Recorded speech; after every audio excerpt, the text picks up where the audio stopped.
So let's see here. Okay, I believe we're live. Shabbat Shalom, everyone. I'm Brother Doug, as always. And let me just get rid of the background noise here because there's going to be background noise with the live. Okay, there. I am Brother Doug with my mom, Sister Sharon, with our sister Marissa, our brother Yahusha, and brother Dennis. And we are doing an expose on exposing one of the devil's biggest deceptions and tools out there. So this is going to be called Star Wars Theology, or the Religion of Star Wars Exposed. I kind of took a blueprint from a fellow YouTuber, Truth Unedited. You guys might know him. I took his blueprint of a lot of the bullet points he took, and I got some bullet points here. So I'm going to kind of go through this quick, guys. But I'm going to try to I'm going to try not to be too quick with this, but I want to give a foundation on why this is a big deal, why parents shouldn't be showing stuff like Star Wars or Lord of the Rings to their children, okay? This was George Lucas's own words, not mine. You can find it on an interview on YouTube. George Lucas, he said his goal about making even the original 3 Star Wars was promoting all religions as one, merging all mythology. So basically, George Lucas looks at the Bible as a story. He looks at the Sumerian text as a story. He merges them all together. So again, you have an ecumenical false good news being promoted in Star Wars spiritually. Okay. The Force is inspired, by the way, we talked about this a couple of studies ago. The Force is inspired by the Gnostic idea of what they think the creator is. I think they call it the One, which is, again, weird terminology. So their creator that they believe in is impersonal, not personal. You can't have a relationship with it. It's an energy field, type of, pantheism, you could say. Like everything's God, and that's where the Force comes from. The Force is just another name for an energy field. The Force, when you see stuff like that, and I think even in the Brendan Fraser movie Bedazzled, where he sells his soul to Elizabeth Hurley as the devil and all that. Even there's a jail scene where he's there, and this black dude with braids or cornrows or whatever says to him, "Oh, well, you can't sell your soul; it doesn't belong to you." They give you a little bit of truth mixed with error, because once he gets to who the creator is, he says, "Oh, that's that energy field that binds all things." So the Gnostics in the New Age think the creator, the true creator, is an impersonal, just an energy field. So that's what you got to understand about Star Wars, that they're already working with a New Age, Hinduism, Gnostic, Kabbalistic foundation, okay, that you could be exposing your children to, okay? So again, it says here, okay, next bullet point. Anakin Skywalker, even though a lot of Christians think he represents Yahusha, he represents the JC of Christianity, the what they would call the moon child. The occult had their own anointed one. They wanted an anointed one that would basically save everyone, nice hippie message, save everyone. It was a chosen one to be produced, in a weird ritualistic womb birthing way. Unfortunately, a lot of Christians don't realize that the Messiah they have received in the church more represents the moon child than Yahusha. The idea that everyone's accepted, he came to save everyone, that, there's not a select group of people that he came to save. So everything about the Jesus of the church is the Horus Moonchild Anakin Skywalker of Star Wars. That also represents divination, because it's basically the Jedi and the Sith. It's like white magic versus black magic. And we know Yahuwah says in his word, all of it's evil. There's an old saying, the only good witch is a dead witch. Okay, so but this is all, we're already seeing the problem with the spiritualness of Star Wars. There's already a problem here. Okay, so it promotes a Hegelian dialectic. What I mean by that is, Luke versus Vader, if you ever saw Return of the Jedi, right? You're supposed to think it's good versus evil. It's really evil versus evil. It's really Satan versus Satan. Okay, because Darth Vader kind of represents the demiurge, you know, you know, big bad God the Father type of character.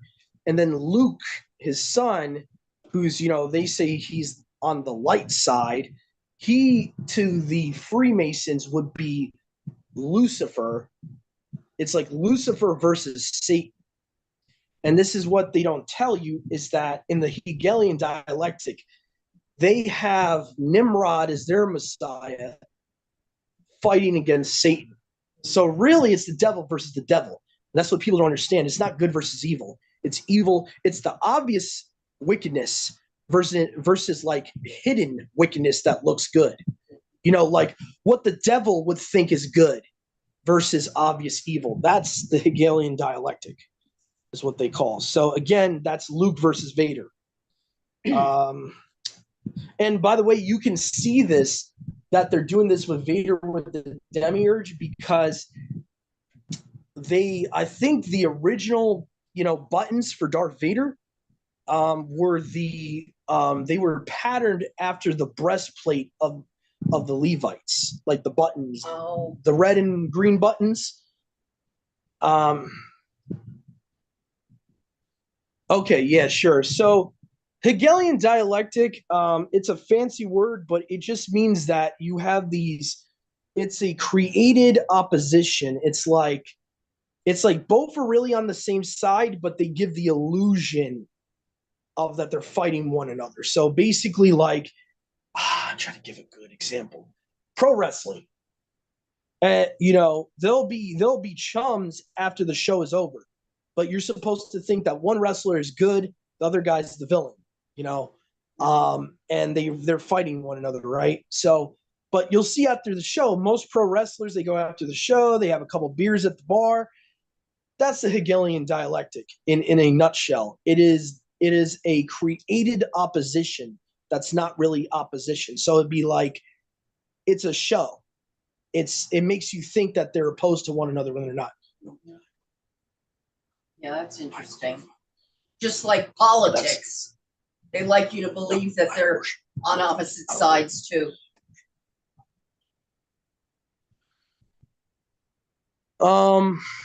Let me see here. So what else can I break down, brother, that your niece needs to break down, need to be broken down here? So I'm trying to think if there was any other fancy words.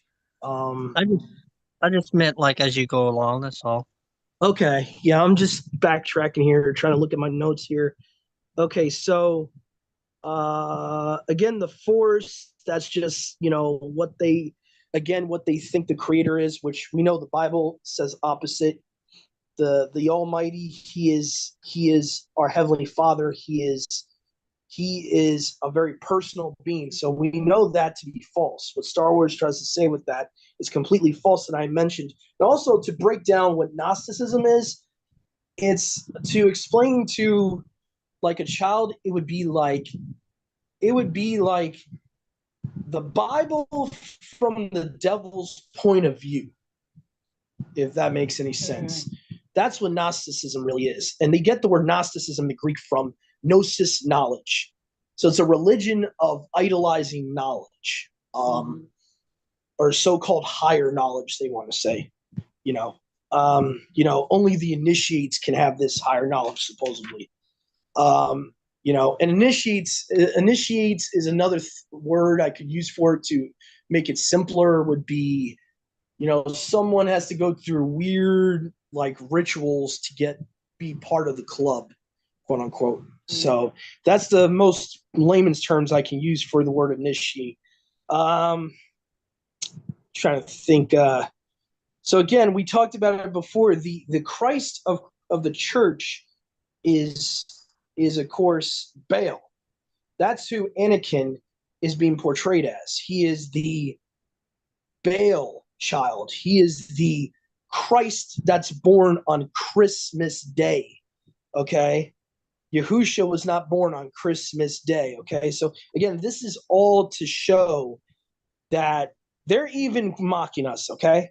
the elite, these people that are in charge of all these banks and all that. They're mocking people of our faith that this is who they serve. Okay, this is who you have been brainwashed in the church to worship instead of Yahusha. Okay, and again, like a lot of people will say, they'll say, well, no, he does represent Yahusha just because he had a virgin birth. What you have to understand is, with the stories of all these mythologies like Horus and all these false anointed ones, they have a similar story. The devil had to counterfeit to get people deceived. So he counterfeited the virgin birth. He counterfeited all these things that he knew Yahuwah was going to prophesy of Yahusha, his son, to come into the world and be born of a virgin, be the almighty in human flesh. The devil knew that, so the devil had to create a counterfeit. And that's where you get with this person in Genesis 6, it's not 6, Genesis 10, chapter 10, Nimrod. You know, he's responsible for that big, tall structure that today kind of is, in paintings, they kind of make it look like the Leaning Tower of Pisa or whatever. But yeah. But the Tower of Babel is what it was called, and Babel just means confusion. So because you had the languages confused at that geographic place. So anyway, Nimrod is the Antichrist. He is, always has been, always will be. And Anakin Skywalker, aka Darth Vader, is basically the space version of Nimrod. He's like, you know, because Star Wars is basically space wizardry. You put Harry Potter in space, you get Star Wars. It's essentially what it is. A lot of people in the church don't realize that, and they're like trying to use movies like Star Wars and The Matrix, which are heavily Gnostic influenced, to try to, you know, parallel to the Bible. Okay, so again, Star Wars also promotes rebellion. Now, for those of you that are very young, you probably didn't realize this because the prequels don't have this in them, because this was a narrative in the original three. They're back in the 70s when they first came out, you had a group called the Rebellion that was going up against the Empire. Okay? So they portrayed the Empire as the bad guys, and then the Rebellion as the good guys. And some people even point out that it's very possible Satan used George Lucas to make people hate Yahuwah's government. Because if you think about it, right, I mean, empire of itself just means an empire. It's not evil. The word of itself is not evil. Okay, so, you know, and I think it's very possible the devil would want to use this upside down narrative to make people hate Yahuwah's government, to hate the Torah, hate the millennial kingdom. So by the time when the millennial comes, people that are influenced by Star Wars from their upbringing will be like, oh, we got to rebel against this, you know, evil government, this lawful government. It's a spirit of rebellion. So again, that's promoted very heavily in the original Star Wars movies. Is the idea of rebelling against a empire. Star Wars promotes divination. And again, divination is a fancy word for magic. You know, doing things outside of Yahuwah's will, trying to tell the future, going to a future fortune teller. That's divination. Telekinesis I've written down here. Now, telekinesis, for those that are younger viewers here, it would be like those that believe that they can move objects with their mind. Yeah. That's telekinesis. Okay, so and this is all of the devil. This is all occultic. It's all occultic type of knowledge. Now, people that want to say that Star Wars doesn't have a religion, they would be surprised to know that the Jedi had a temple. Okay, the Jedi had a temple, so they had a place of worship. Okay, so it is a religion. Okay, number two is let me think about it. So they would have had a temple. I'm trying to think what also what they would do. They would the word Jedi, where that comes from, is actually spelled DGJEDI, the Jedi. Now, these guys were supposedly pagan Egyptian priests of like the pre-flood world. The story goes is that this weird Egyptian god they call Thoth, he had like a bird head and a human body, very weird looking. Supposedly, he instituted this Jedi religion where they protected Horus or they protected Osiris. Osiris was the god of the dead, the god of the underworld. If you're more familiar with Greek mythology, Hades would be Osiris. Okay, so even the word Jedi comes from a pagan source, comes from a non-biblical source. So a lot of people don't know that either. So again, you just have black magic versus white magic. Both are really evil according to the Bible. Let's see here. I want to touch on what you said about Jedi. The so to anyone who would want proof of that, and we should probably get that article that you have, but to add to it, it says that um the DJEI appear in the Westcar Papyrus dated dated to 1800 BC. So it is actually actual text itself. Um, I'll try to find too the image of Anakin from Attack of the Clones where he has that weird Padawan ponytail that I found recently goes back to Horus. So anyone that's still kind of on the fence, like, is he really representing the false Messiah instead of Yahusha? Well, I can give you guys proof of that as well. So, because I know a lot of Christians out there, they've looked at the story of Darth Vader and they try to take the virgin birth, isolate that from everything else. Oh, by the way, I don't know if I have this written down, but if you have the History Channel, there was a documentary on Star Wars where George Lucas, I think, was quoted to say, I wanted to mirror Anakin's fall to the dark side as Lucifer's fall becoming the devil.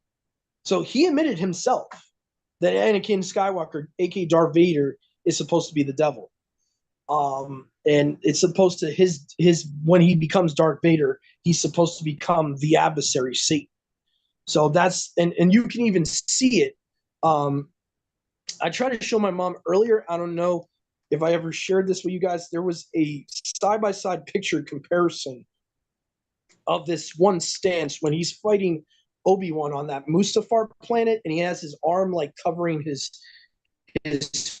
It's a painting of the devil that resembles him. Like it was like a very old painting of the devil where they portray the devil as like pale skin, reddish hair, very, very similar to him, to Hayden Christensen. So even the stance that George Lucas had him in was representing the devil. So it was very obvious. Let me see if I can find this Anakin Skywalker pose.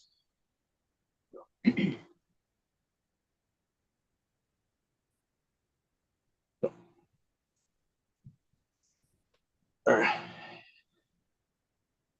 Here we go, guys.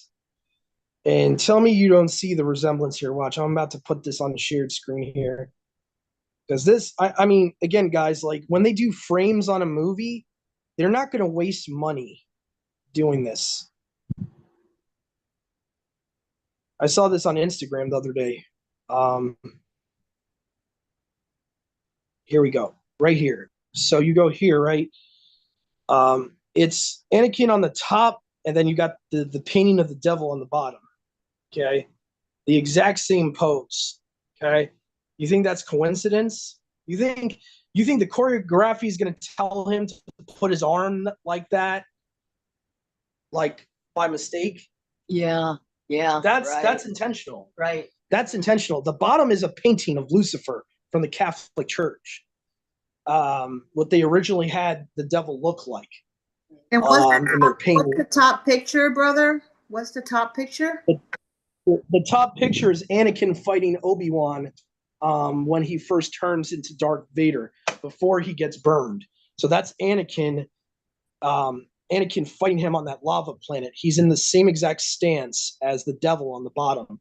So it's and the hair is even similar too, and with the eyes. This is like an exact pose he puts himself in when he tries to block the attack from Ewan McGregor or whatever the guy's name is.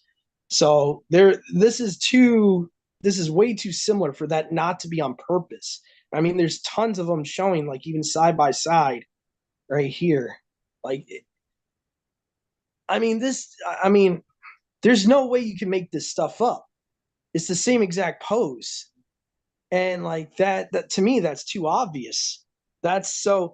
Again, George Lucas admitted this. The whole point of him becoming Darth Vader is to allegorize, if you want to say it in a more biblical sense, because technically there's no name really Lucifer in Isaiah 14. It's actually Halel.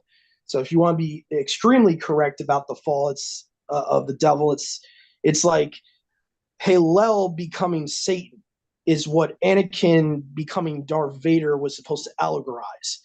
So he was never supposed to represent Yahusha. So, and Christian churches don't know about this. They don't. They try to use this story to allegorize, just like the Matrix. And it's like you can't use satanic stories like Star Wars to parallel the scriptures. You just can't. And again, most Star Wars fans admit it's space wizardry. That's all Star Wars is. So this is what Job in the book of Job means by you can't make something unclean clean, right? So again, this is clearly, and on the right is, I forget what Catholic painting that would have been. It's a Catholic painting of the devil as like a pale skin, red hairish guy, type of angel. So for some reason, the Gentiles, I think even in the book of Maccabees, it talks about they would paint the characters of scriptures after their own image. So because the heathen got, the Catholic Church is a heathen, non-Hebrew religion. They started painting the characters of scripture in their image. So, but the point of the matter is, even putting that aside, it's clearly like the same stance and the same look on his face. So why would he do that unless he's being directed to do that for some reason? It's way too much of a coincidence, in my opinion. It's way too much of a coincidence. So George Lucas, I believe he was trying to create sympathy for the devil with Anakin Skywalker. Yeah. And actually trying subliminally to say that we don't serve the true Messiah, because in certain aspects, Anakin would actually do certain things that Yahuwah would command us to do in the Tanakh. Like, if you ever remember episode 2 where he kills those monstrous, disgusting, demonic beings, the Tusken Raiders, that one scene, and they make it look like he was evil for doing that when they almost killed his mother. And they turn that and they twist it upside down, because these Gnostics know that Yahuwah commanded the Israelites to do the same thing. He commanded the Israelites to kill the giants, to kill these tribes, to wipe out men, women, and children. So what does this guy who created Star Wars do? He makes it look evil with Anakin. He makes it look like, oh, this is a bad thing. When he talks about, even with the scene after that where Natalie Portman is like, consoling him in Attack of the Clones, and he's like, they're monsters. I treat them like monsters.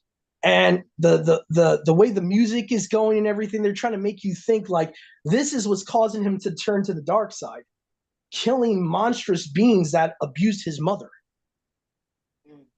So it's like the devil is using a movie like this to try to portray Yahuwah in like a demiurge type of light. Like, how the atheists and Richard Dawkins will try to say, oh, well, see all the stuff in the Old Testament, how could he be righteous and tell them to do all that? And so I believe that scene was directly on purpose.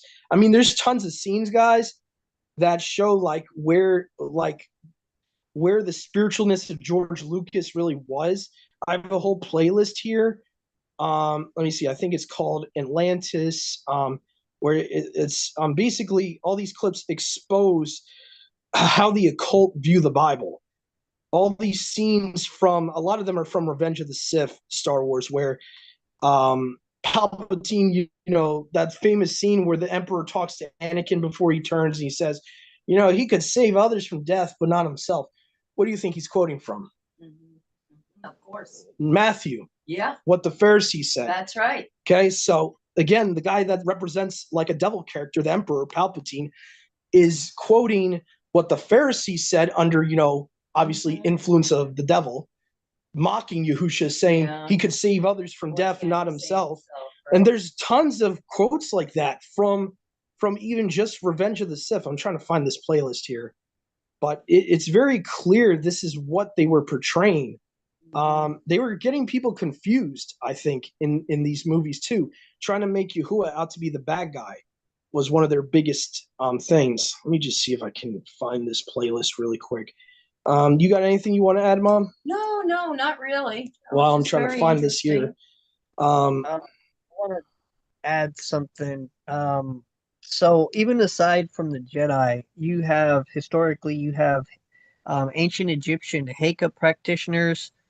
It says that some were temple priests, others operated outside formal cult traditions, sages, or scribes. They operated in energy redirection, healing, protection, dream manipulation, invocation of mighty ones via precise utterances. That can be found in the Westcar papyrus, as well as coffin texts, pyramid texts, and the Egyptian Book of the Dead. Then you have Vedic Rishi, which would be practicing clairvoyance, levitation, telepathy, energy projection. Those are found in texts like the Yoga Sutras, the Upanishads, as well as others. Then you have the Taoists, invisibility, flight, energy projection, telepathy, weather control, bodily refinement, found in sources Dao De Jing, as well as the Taoist alchemical manuals. And then you even have it apparently, like, this is why I don't I don't want to mess with anything in the Dead Sea Scrolls other than, like, what we know to be scripture, because it says the Essenes, weather prediction, healing touch, divine insight, sacred knowledge via dreams and visions found in the War Scroll, as well as Josephus apparently touches on it in regards to the Essenes, as well as Philo's on the contemplative life. Yeah, I didn't realize this crap was going on with Yashral. Like, I mean, I knew it, but I didn't know there was actual evidence of Yashral practicing this stuff. Yep.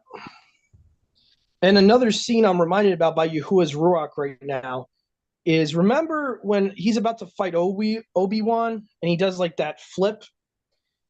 He says, if you're not with me, you're my enemy. And a lot of people they wouldn't think like, well, where have I heard that before? And, Yahusha says, if you're not with me, you're against me. Mm-hmm. So psychologically, the creator of Star Wars wants you to think Yahusha's evil. They're trying to blend Baal and Yahusha together. It's very deceptive.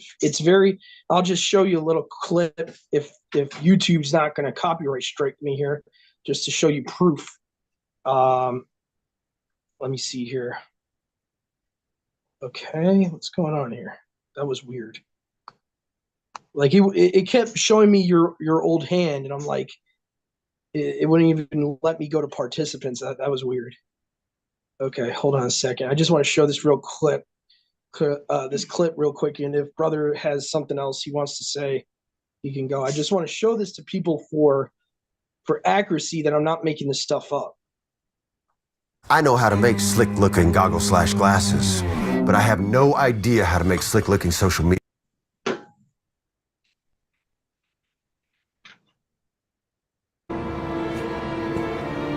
You have allowed this Dark Lord to twist your mind until now.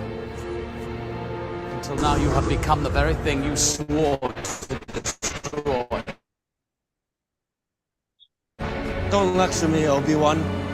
I see through the lies of the Jedi. I do not fear the dark side as you do. I have brought peace, freedom, justice, and security to my new empire. Your new empire? Don't make me kill you. Anakin, my allegiance is to the Republic, to democracy! If you're not with me, then you're my enemy. Right here. Only a Catch Sith that, right? deals in absolutes. Only a Sith deals in absolutes, okay? But hold on. What does the Bible say? The Bible says Yahuwah is all light. In him there's no darkness. So what is that scene trying to tell a little child that's watching that? Oh, it's bad if you're all righteous. It's bad if you're too overly righteous. You'll be no earthly good. That's what that scene is telling the child. So a lot of people don't realize this, but this inherently is evil, that mentality. And it's just it's Gnostic. It's throwing the Bible upside down. Like I said, don't even worry about the term Gnostic. Just know that this mentality is the opposite of what the Bible teaches. It is satanic. It is of the devil to think that you need balance. It is of the devil to make you think that you need a balance of sin and righteousness in your life. That is of the devil. And this is a big thing here. So we're gonna eventually go into scripture, but I want to just show the very there's one right there. That's the one video I'm gonna put in the description box. Actually, brother, is that a new hand? I'll let you go if that's a new hand, because I did promise you to let you go. No. Okay. Okay. All right. So, all right. Oh, go ahead.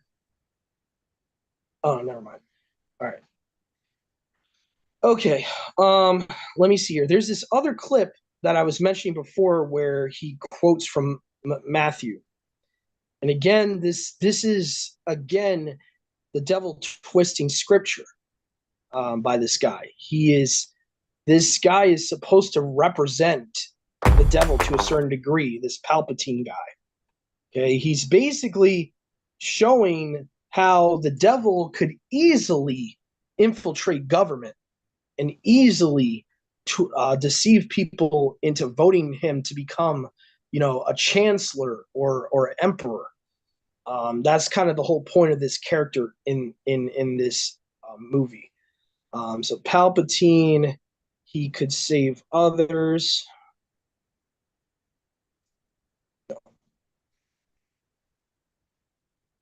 From death.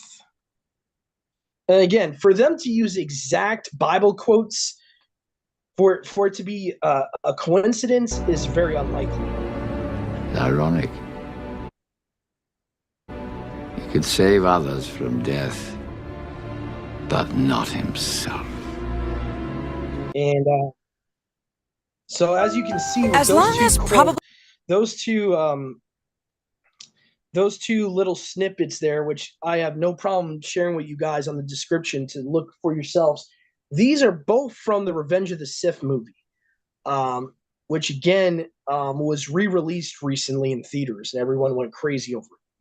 This Revenge of the Sith movie, I think it was like the 25 anniversary or whatever, 30-year anniversary, because it came out in 2005. A lot of people like it. They don't even realize it's probably one of the most evil out of all 6 movies, because again, it's creating this demiurge character with Anakin Skywalker, where he has characteristics of the devil, and then they're sprinkling or copying and pasting some of Yahusha's characteristics into one character. So it's making you think Yahusha's evil. It's making you think that to be absolute is evil. it's making you think that he can't save himself. You know, that type of mentality that the Pharisees had. This is all intentional. This is all going into your subconscious. I'm trying to think of other things that we haven't went through.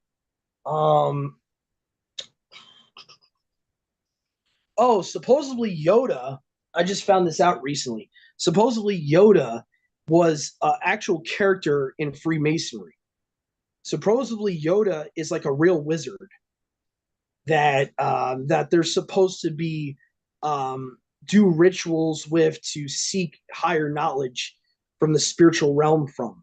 I would have to find the link to that, but I think there's been multiple people that talked about it. Jordan Maxwell is one of them. Multiple people have exposed the whole Yoda thing, talking backwards, speaking backwards. Like, and again, people might be saying like, well, like, what's the purpose of doing that? They think they're getting some type of spiritual power by doing that. They're not just doing it to do it. They're not just walking backwards or moonwalking because it's cool. Yeah.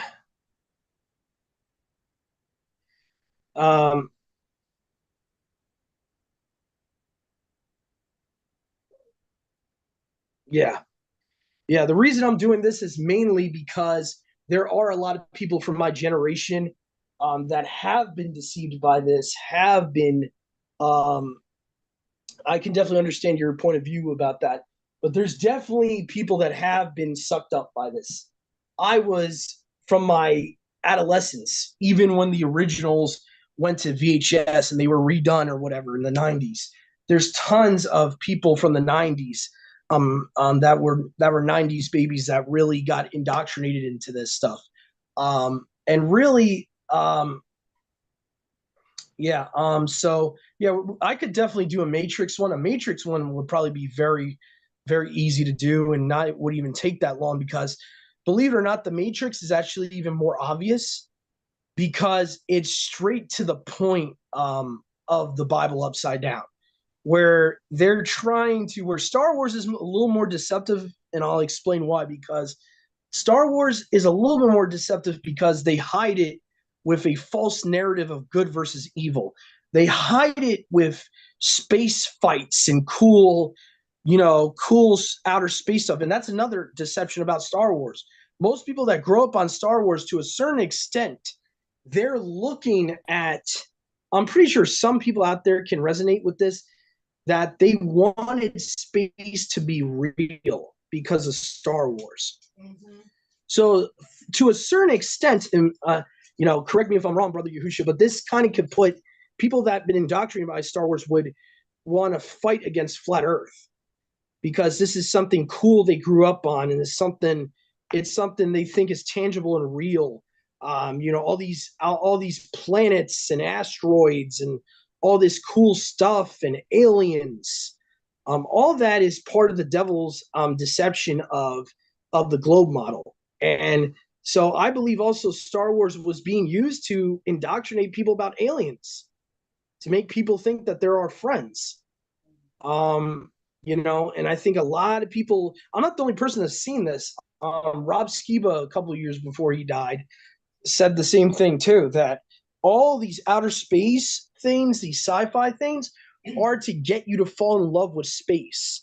They're to get you to fall in love with wanting to be part of NASA, and even people wanting to become astronauts. A lot of them probably were Star Wars fans growing up, especially since the original was in the 70s before it had color. So, that's why I felt like this was very big, important to do. It was really on my bucket list for studies for a while because so many of us were deceived by it early on. So many of us. I could think on my one hand how many of my peers from growing up in the 90s, got sucked into that.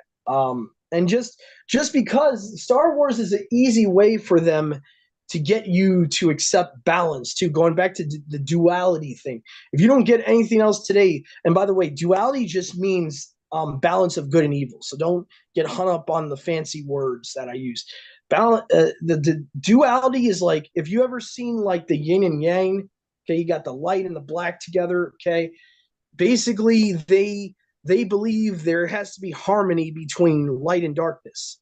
Okay, that's why a lot of our people in this walk are being sucked in by certain Adam and Eve books that deal with balance, I guess you could say, or even worse, it gets them to think that darkness is evil and light means righteousness and physical darkness means evil. So hence why a lot of people are going into thinking that there's only 12 hours in a day, because they say, well, they'll take scriptures like from Paul, if we're not of the night, and all these esoteric interpretations, all these like weird occultic twisting of the Bible to get people to think that that's what it's saying. Reading too much into the allegories of Yahusha. So hopefully you guys understood why this was important, why I felt it was important. Because I know it might not seem a lot of people get sucked up into this stuff, but trust me, there is. This was from the 70s to the 90s. It was I hate to say it, a cultural phenomenon. I hate to say it. It was very big. Yeah. So like you have a lot of people today promoting it as something you could parallel with the Bible, but as we showed before, you can't. It's not of Yahuwah.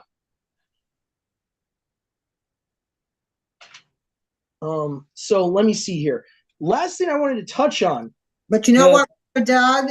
I did a show a couple years ago in San Diego that I won't do again. It's called Comic-Con.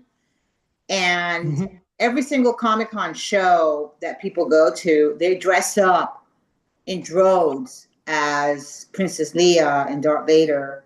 And this is something that is still taking place today. People are still obsessed with Star Wars. It hasn't really died down.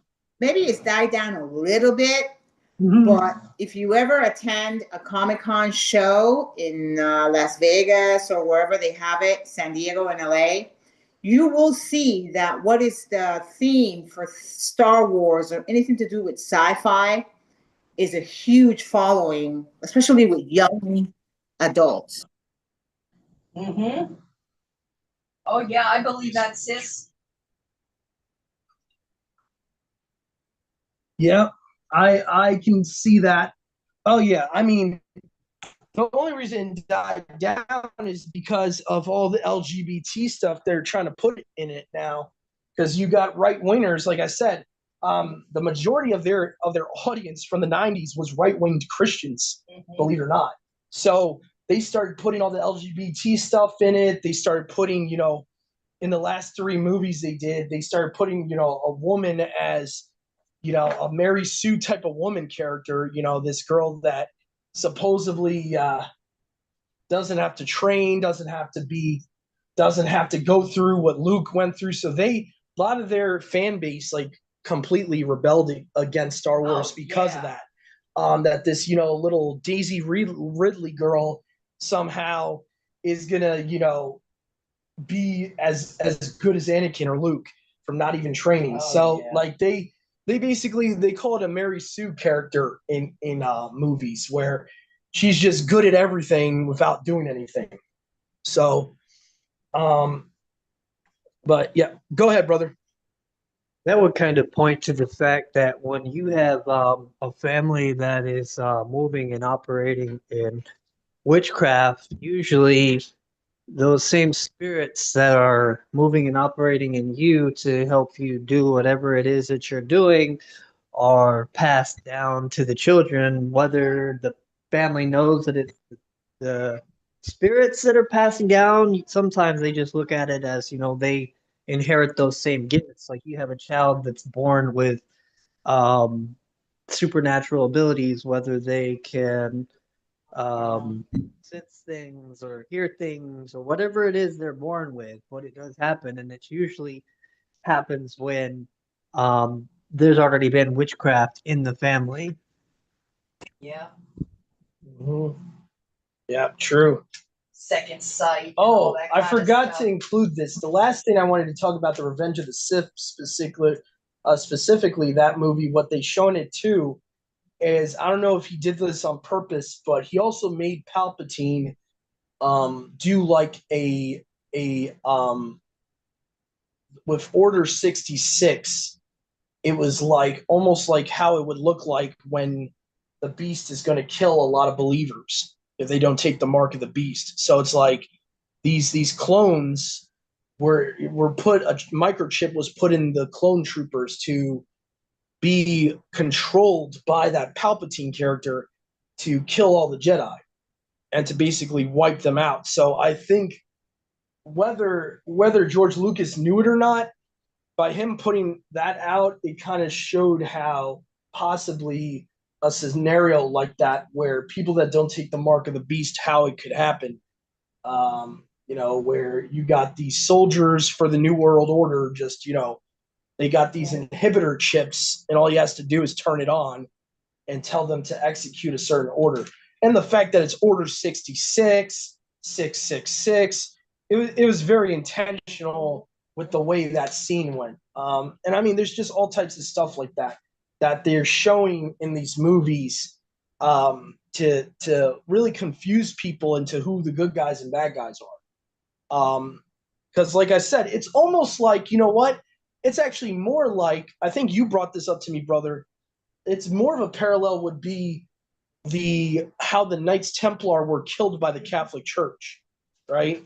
Because the Catholic Church are supposed to be the good guys, and then the Knights Templar are like these demonic Baphomet worshippers that supposedly got killed by the Catholic Church. So that's almost like how Order 66. I would say, actually, I would have to correct myself. It's more like that, because you still got evil versus evil, and it's still the Sith versus Jedi thing. So what a lot of people don't realize is that stuff. It's all upside down narratives. It gets confusing after a while. It gets like super confusing. Yeah, and Even with that, even with them killing the Knights Templar, um, they only did it to a certain degree. The Knights Templar were allowed to rebrand themselves under other groups, right? They weren't ever called the Knights Templar again, but the ones that did submit to what was going on were allowed to keep their land, keep their position, but under the name of different groups. Um, and then even within other places, like so, the Catholic really against them. They just wanted their land, they wanted their money, they wanted their power, and so it's one group fighting amongst another group. It's Satan fighting against Satan, right? His This minion wants all the power, this minion wants all the power, so this minion fights with this minion, and the illusion that they're against each other, but they're really not.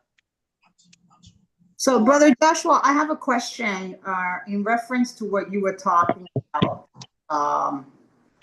children and being exposed to witchcraft and acquiring this. What say you to a child that is gifted, that has like the ability to play the piano starting at age 3, or a child that speaks much earlier than is normal for a child, in terms of mainly with the child that can literally, like a Beethoven or a Bach, that was able to play the piano? Is that something that is gifted from Yahuwah, or is that something that is given randomly? what, just musical talent? Yeah, like, Joshua was talking about how children that come from a background of witchcraft, they inherit this stuff. They'll have second sight, or they'll have Yeah, it's tough to say, because children, Yahuwah definitely gives certain gifts to individuals despite despite whether they serve him or not. That's why you see a lot of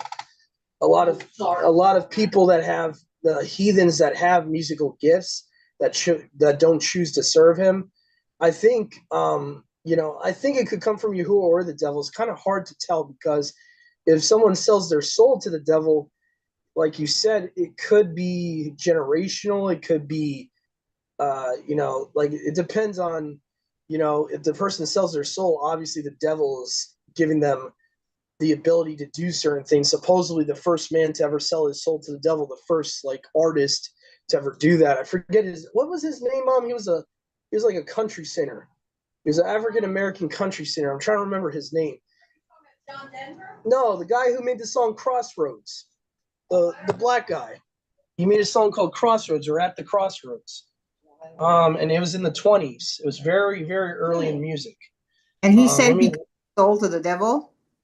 Yeah, basically he was at a literal crossroads, physically and spiritually in his life. He was at a crossroad of a road, and supposedly he met the devil, gave his soul to the devil. I haven't heard this. And I think it's something Daniels. Charlie Daniels? Charlie Daniels, I think it was. Yeah. Yeah. Yeah. To answer your question, I think it's obvious if a child is only 3 years old and they have the ability to play the piano. Unless that's being done unto Yahuwah, I think it's obvious where that comes from. If they're being able to speak many languages and it's, their family doesn't serve Yahuwah, they don't serve Yahuwah, I think it's obvious where that comes from. The gifts, Yahuwah gifts for the edification of the body. He says that in Corinthians. So if somebody has a gift and it's not dedicated unto Yahuwah and they just supernaturally have it, then I don't think that's from Yahuwah. But we're talking about a child. I mean, like it's this little boy. There's this little boy out here in California that's 5 years old, and he's already playing piano like Beethoven or Bach, and he's gonna lift up to Yahuwah. Does his family serve Yahuwah? They're actually Jews, so I don't know if they do or they keep Torah or whatever. But that was just my question because there's a lot of gifted children that are so young, and it's not something that they prayed for, obviously, right? It's something that they were gifted with. But we also understand that Satan also blesses people. True. True. With things. Yeah. I would say it depends on who they serve. It depends on the circumstances around it. Definitely if they just naturally out of nowhere for it to be that young, and especially if it has if the child has a family that serves Satan overtly, like if you're talking about a child that's born from Freemasonry, most likely it's from the devil. If it's a child born through weird rituals and their parents are still doing weird rituals, I think where the confusion comes from is because, and again, it could be a misunderstanding, but people go to Genesis, like people like Jim Staley will quote like where it's not even talking about physical gifts. It just says the gifts of Yahuwah are irrevocable. But the thing is that, again, his gifts are to his people. So even if you're going to go to Genesis 12, that's talking about Abraham. And if you want to even extend it, yes, it's talking about the seed of Abraham, but not every human is the seed of Abraham. So that, again, I think we sometimes take stuff like that out of context. What Brother Yahusha is talking about. And I think that's where we get the idea that, Yahuwah, that his gifts, could be to anyone or whatever, but I don't think, I don't know if there is support of that in the Bible. I really don't know if there's support of that. I know that when he gives gifts to people, it's usually his people. When he endows someone with especially physical gifts, we're talking about like physical abilities. It's usually to his people. We see that in Exodus. He gifts, Bezalel, I think his name is, or whatever. He gives him the gift of making things, and the women are gifted to do embroidery and stuff like that. So yeah, I think who gives the gift to who depends on who the person serves. Yeah, like, Mozart, right? He was 5 years old, not only playing the piano, he was writing music, writing symphonies at 5 years old. It's just incredible, honestly. But Mozart was a Jew, wasn't he? No, he wasn't. Actually, from what I've researched, I think he was a Catholic. Yeah. There were a lot of Jews, though, like what's his face? Wagner, Robert Wagner. See, Mozart and a lot of them, they might have been part of the Illuminati too. Yeah. They might have been Freemasons because from what I know, the music industry almost from the beginning served the devil. So even when you talk about classical music, you're talking about Middle Ages, right, or pre-Middle Ages. 1700s. So that would have been a little bit after the Middle Ages. So yeah, they're a lot of those guys were behind closed doors Freemasons. A lot of those guys, I would assume that anyone that was Catholic, especially that early on, is tied with the Jesuits, because that's how Catholicism came to America. Supposedly, was the Jesuits came over here after the Puritans came over here. That's supposedly the original story. So if that's the case, the Jesuits would be finding all these schools, theater, music and all that. So I would assume, yeah, it's the devil that's giving Mozart that ability. I would assume that, especially since a lot of those guys from the 1700s were, occultists and all that.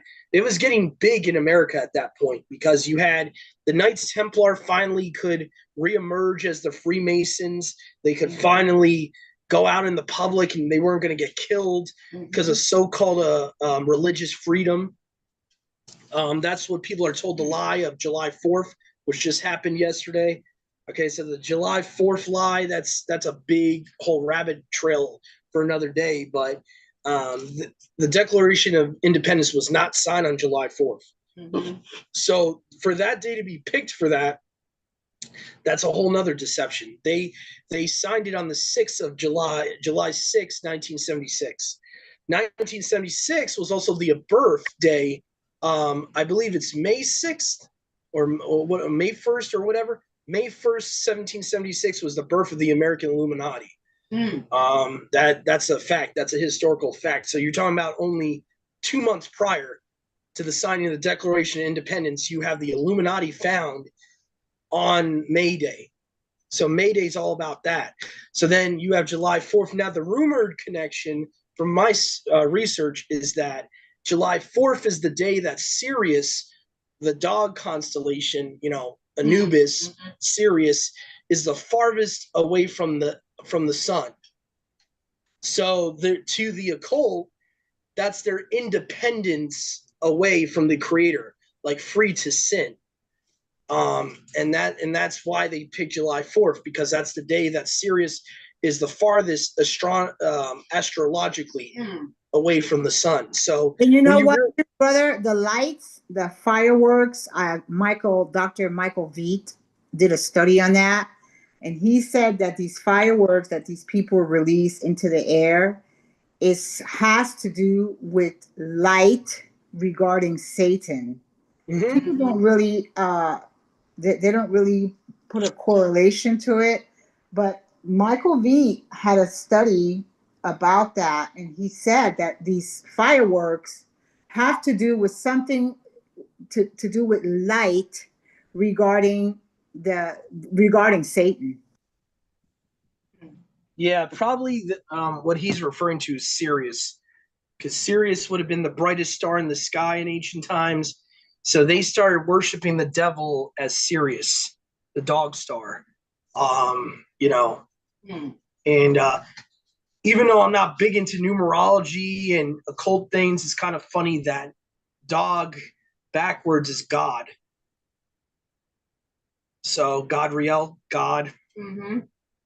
So, it could always have gone back to the Anubis. Sirius could have always went back to the devil from ancient times. So, yeah, I would agree with his research that that's kind of the same conclusion other people came to. It was celebrating the light of the devil, because the occult, the Freemasons think that Lucifer is light, and they think that he's not bad. And that goes back to what we studied about, or what not studied about, but what we exposed today, is that in Star Wars, they're doing the same thing. They're initiating people, like ritualizing people, bringing people and brainwashing them into the belief that the devil's got a bad rap. There's still good in him. He can still be redeemed. Don't you see his son Baal, Luke, just redeemed him? And that spiritually, that's what they're showing in the Star Wars. They're showing that the devil he's not as bad as we've been told to believe, which by extension, then they're calling Yahuwah a liar, these Freemasons. And I wouldn't do that. I'd be afraid to do that, because Yahuwah's not mocked. Okay. But anyway, so now we got some scripture here. I always try to bring some scripture to the table here, even in these types of studies. So 1 John 1:5 here. And we're almost at the end, guys, here, so just bear with me here. So 1 John 12:85. You're probably going to get there before me. Got a lot of pages in this this NLT study Bible. No,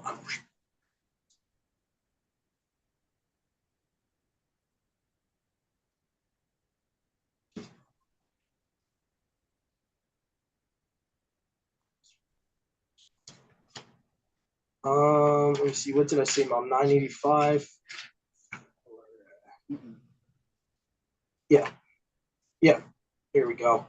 So, I know. I think it was 1285. I said. You there yet? Yeah, there's only like what, 4? Yeah, my study Bible has chapters in John, so it can't be.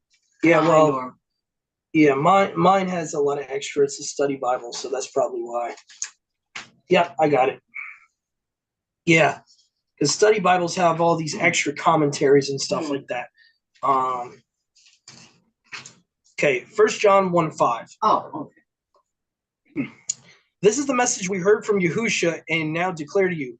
Yahuwah is light, and there is no darkness in him at all. So it says here, so we are lying if we say we have fellowship with Yahuwah, but go on living in spiritual darkness. Mm-hmm. So again, it's talking about living in the light of Yahusha, not the false light of Lucifer. Okay? Mm-hmm. So Yahuwah is true light. He's nothing but light. So the idea of balance, duality, like we talked about today, balance between good and evil, is unbiblical. Baruch you. Isaiah 45 verse 7, if you go there, this is the common verse people love to use, especially Kabbalists, I would say, really like to use to try to say that Yahuwah is dualistic, or they would probably use Hashem. They would be afraid to Hashem, or maybe Elohim. They would be afraid to use Yahuwah's name. But here we go. It says here, I am he that prepared light and formed darkness. So physical darkness and physical light, day and night, okay? Who make peace and create calamity. I am Yahuwah Eluah that does all these things. And why did I say calamity instead of evil?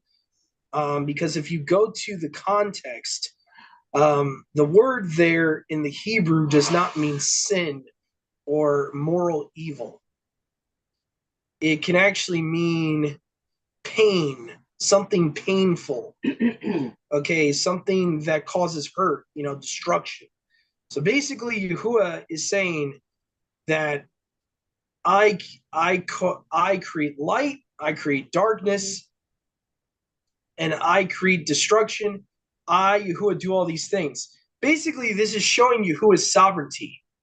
This is all that it's supposed to be. It's showing his sovereignty. And I think goodness is supposed to be barakas. Let me just look at the Hebrew word for goodness there. Peace, yeah, shalom. So I cause shalom and I create destruction. So does that mean that Yahuwah is like black and white and that he's a balance? No. It means that he can cause barakas to fall on you or shalom to fall on you if you serve him. And he also creates destruction for the wicked.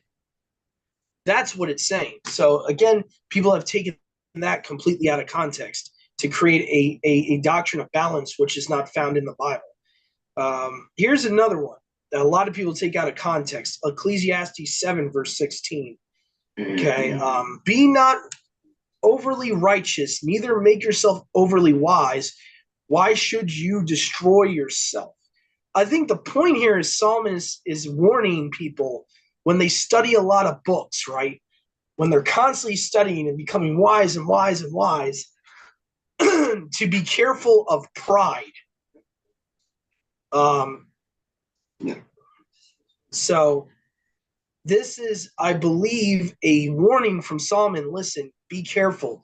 I know you're studying a lot. You're reading the word a lot. You're it could even be warned about us doing too much research and studying of books in general, which I believe he does mention either at the end of this chapter or one of the other chapters in Ecclesiastes. He makes mention about the wearying of the flesh and all that. So the whole point of this verse here, though, it's talking about pride. It's not saying that, oh, don't be too righteous. Don't be all righteous. You have to have a little sin in you. That's not what Solomon is saying. He's not saying that at all.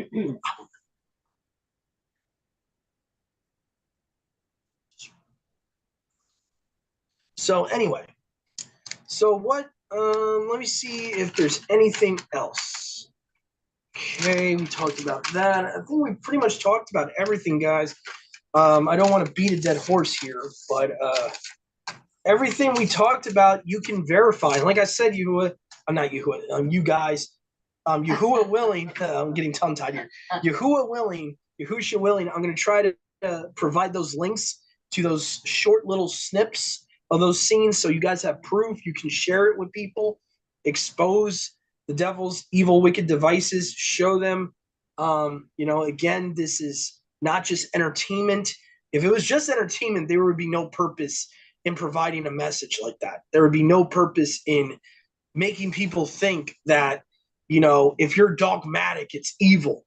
Because I see this in the body today. Because I know some people might be saying, well, Doug, there's not a lot of people in the body that are still hung up on Star Wars and all that. There's not a lot of people in our walk that are like that. But I would also say, though, the concepts that we talked about today, a lot of people unintentionally have in their theology today in the body of Messiah. Whether it's balance, whether it's that Yahuwah creates good and evil, whether it's the idea of I'm trying to think some of these things, yeah, my brain is going blank right now. Whether it's the fact that, some people still have that Marcion type of mentality of looking at Yahuwah that way as this big bad meanie in the sky. I know a lot of people had that in their church upbringing, and that's kind of what Star Wars promotes too. But I know the idea that being dogmatic is bad, or the idea that being dogmatic on doctrine is bad. I've heard a lot from people that many different people that I used to call my sisters in the faith would say to me, you're being a little too dogmatic. And it's that same spirit from these Star Wars movies, because you see in certain scenes where he's like, don't look at the dogmatic. If you want to understand the whole mystery, you can't be dogmatic like the Jedi.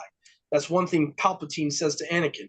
So Satan doesn't want you to be dogmatic on doctrine. He doesn't want you to be dogmatic on what is right and wrong. So that's the thing.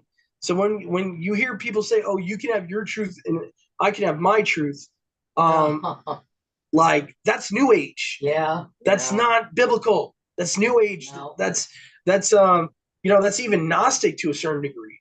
Truth is absolute. Truth is absolute. Now, am I saying that you have to break fellowship every time you have a difference with someone? No. What I'm saying is, if people, every time you get into an argument, or even not even an argument, just a disagreement with someone, and it comes out of their mouth, oh, well, you can have your truth, I can have my truth, that becomes a problem. Because then you're throwing out the importance of doctrine, and then it just doesn't matter. You can believe whatever you want. So again, I'm talking about doctrine. I'm not talking about opinions. I'm not talking about theories. I'm talking about doctrine. What we've been talking about here, some of these belief systems. If you have any brothers and sisters that have any of these belief systems, mainly like any type of balanced type of idea of the Father, or any type of idea that, if you're too heavily minded, you'll be no earthly good, I would share this message with them. Okay, so Shabbat Shalom, everyone. Have a great rest of your Shabbat in Yahuwah and Yahusha, as we will try. Shabbat Shalom.